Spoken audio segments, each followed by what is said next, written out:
I'd always believed that farming was my ticket to success, a way to provide for my family and build a future, especially for my retirement. I poured my savings into my farming project, but instead of harvesting, I was left with a bitter lesson. I'd been scammed. The people I trusted took my money and delivered nothing but empty promises. I felt foolish, betrayed, but I was not ready to give up. So I went back to the drawing board. So when I did my video, a lot of you posted your ideas and suggestions of what I need to do to move forward. And unanimously, it seemed like the best idea was to drill a borehole. So as you can see, there were no videos I was producing since a few months because I had to save up a bit of money for me to then put towards the borehole. So yes, I was working really hard behind the scenes. I wasn't even doing videos for the channel, saving as much as I could. So I found this company that apparently said they had a 98% success rate in digging boreholes, and they convinced me that they had a machine which also had a fantastic success rate. And since they've been running this business for the past 5 years, they've never really encountered a situation where they surveyed the place and did not find any water. So as you can imagine, this was very convincing. They sent someone to do the survey. I'm waiting anxiously because I'm thinking, okay, if there's water here, this is going to be very exciting. I'm going to be doing, as you can imagine, I'm planning in my head now. I'm going to have some greenhouses. I'm going to grow some vegetables and also things like maize throughout the whole season. So I'm really excited. So anyway, the guy does the survey. So as he's doing the survey, he's doing everything really fast. And as you can imagine, I don't even understand what the hell he's doing. So he's putting his pegs down and, he's walking, looking at his machine. He looks at me, he's smiling, and he walks again, puts another peg. And eventually he came to me and said, wow, okay, this is the best place to find the water. So I was like, okay. At that time, it was quite difficult to see the screen because of the sun. There was a lot of glare, so I could not see what was happening. So he said, listen, I will send you a copy of the printout of the survey, but definitely this is the place where we need to find the water. So we continued the next day. I called him and we spoke. And he said, look, there is going to be a lot of water here. And he went into detail. He said, at 40 meters, there is water, but this is domestic water. This is not water that you can really use for farming. So you really want to go down to about 80 meters. So when he gave me the profile, I looked at it and I saw this blue little dot. So at first I thought maybe I'm reading it upside down. That's what I thought. Because the blue part was supposed to be, down on the bottom because that's where you get the water. So I asked him, hey, the blue part, is this thing upside down? Because sometimes I read maps, upside down. So I thought that was the case as well. But apparently that was not the case. He said the blue part was the surface water. The real water was down. So I then asked, but I don't see blue down there.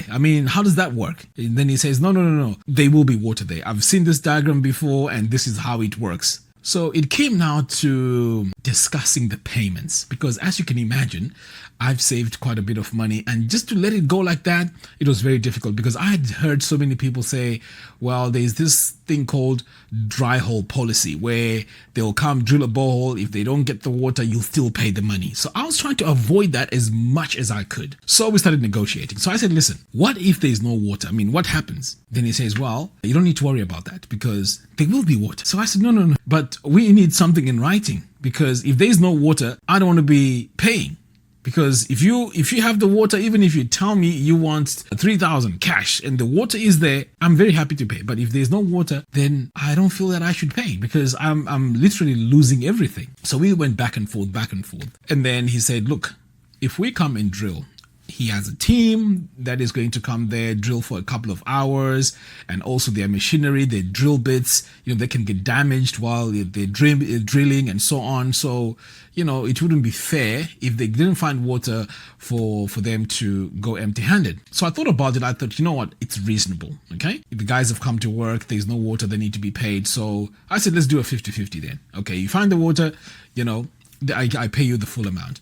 But if there's no water, then I pay you 50%. And bear in mind, the quotation I had got now, it was a quotation for 3,000 because initially it was 1,200 for the first 40 meters. So they advised me that, look, the 40 meters is not enough. We need to go deeper.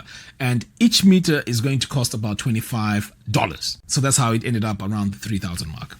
So anyway, we went back and forth. And then finally he said, look, we can only give you 20% back. So I said, okay, how sure are you that there is water based on the survey that you've done and based on your experience? And he repeated this again. He said, listen, we have a 98% success rate. At that point, I was like, look, I need the water and this seems very convincing. How could you go wrong with 98%? So the drilling was, let's say, the next day. Now, the day before the drilling, I did not sleep because I was very nervous and anxious because I wasn't sure what was going to happen. Were we going to find water? Were we not going to find water?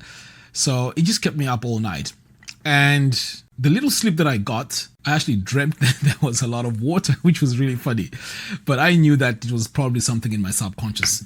But anyways, the next day it was time for the drilling. So my family was updating me step by step. They went to the farm. I don't know what you call this truck that drills the borehole, was behind them, got to the farm and they started drilling. So as you can imagine, the previous night I hadn't slept, right? So I'm starting to feel sleepy now because it's now the morning, my side. So I looked at my watch and I see it's 8 a.m. But in Zimbabwe, it is what? 10 a.m. So I thought, you know what, let me just sleep for a little bit. And hopefully when I wake up, I'm going to wake up to some good news. So I took a quick nap and then I called again. How many meters now so far? And they say to me, okay, they've dug 20 meters. But yeah, don't worry. Everything is going to be okay. But while I was on the phone, I could hear this very sharp sound, like the sound that you get when you are hitting against a hard rock with a hammer or something. Yeah, it was a high-pitched sound. So I asked the guy, how many parts of the layers have you passed through? Because it sounds like you're drilling rock. And then he says, well, we got to the rock, 10 meters in. And I was like, that's a bit weird, 10 meters in? Isn't that a bit weird? He goes, no, that's normal. Sometimes, while you're drilling, we can go pass through a rock and then, we can go further down and, everything will be okay. I said, okay, that's fine. So I waited again. I thought I would entertain myself by watching a bit of Netflix. So I looked for, a series to watch, which was, about an hour long. So I watched the first episode, which was an hour long. And again, I couldn't sleep. So I called again. So where are we? And the update was, well, we are now at 40 meters, but no water yet. But don't worry, this normally happens. Sometimes our machine tells us it's 40 meters, but, we sometimes get it at 50 meters. So don't worry about it. Everything's going to be okay. So I said, okay, that's fine. So again, went back. But this time I couldn't watch the series anymore. I started making plans. I started writing down, these ideas. Because remember, the guy who did the sighting told me that at 40 meters, this is domestic water. But if you want the real water, commercial water, you need to go down to about 80 meters. So I'm calculating now ways of getting my money back that I've spent on the borehole. So I'm thinking, okay, I could sell this water. Those people that sell water, they come with the trucks, they load up. So I'm calculating and I'm thinking, okay, maybe in a few months I can make my money back and this will be great. And then, I could connect a pipe, all the way to the main road, let people come and drink water if they need to, just for the community. I'm making all these plans, some of them sounds crazy, but that's how I was thinking. And I was thinking to myself, well, I can actually use this commercial water because there's a part of the farm where I can actually have a dam. And I was like, okay, I could have this water and this water could go into the dam and I could do some fishery. And then, after that, I called again. So at this time now, they're down to about 60 meters, but still no water. And I'm like, okay, I looked at the diagram again. And then at that moment, I started panicking because I'm looking at it and I'm like, okay, basically speaking here, the more we're going to go to the reds, that means that there's no water there, But what is happening now? So at this point now, I was in a situation where I could pull the plug at any moment because every meter was $25. So anyway, I go online. I started watching some borehole videos, some in Africa, some in Zimbabwe, and I look at the comments. Some are saying, hey, you know what? We drilled for 80 meters. We didn't find the water, but when we went down an extra 20 meters, there was water. And I was like, okay, that's a plan.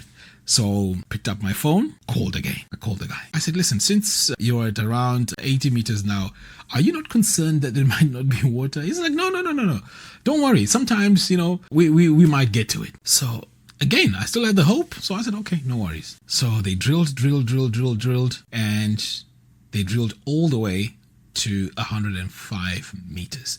Now, 105 meters is very long. This is way more than double what we were expecting. So when they got to 105 meters, they call.